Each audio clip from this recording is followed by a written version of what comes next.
Bonjour et bienvenue sur InfoLive TV, voici les titres de l'actualité israélienne. 2 barils d'explosifs ont été découverts sur les plages d'Ashdod et Ashkelon.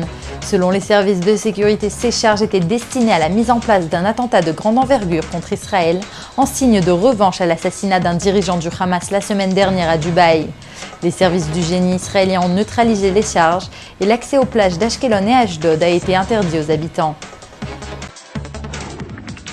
Le Premier ministre italien Silvio Berlusconi est en visite à Jérusalem où il a rencontré son homologue israélien Binyamin Netanyahou.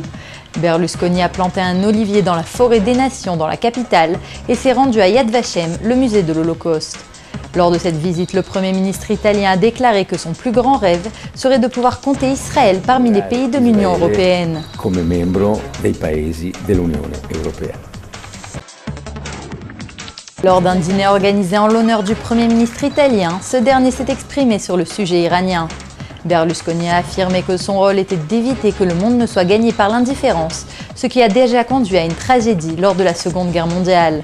Par ailleurs, le Premier ministre israélien Binyamin Netanyahou s'est réjoui de la visite historique de son homologue italien et l'a qualifié de dirigeant courageux.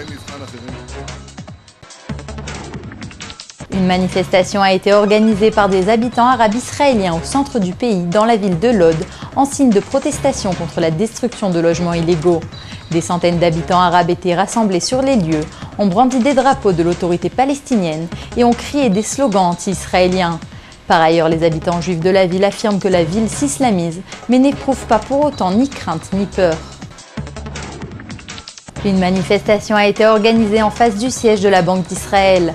Les manifestants protestaient contre les taxes qu'exigent les banques israéliennes lors de procédures bancaires de base. Ces derniers ont comparé les clients israéliens à des vaches à lait, traits par les banques, et les organisateurs ont eu l'idée originale d'emmener de vraies vaches sur les lieux en signe de protestation. Merci d'avoir suivi ce journal, c'était Dina Cohen pour InfoLive TV, la première télévision en direct de Jérusalem en 4 langues.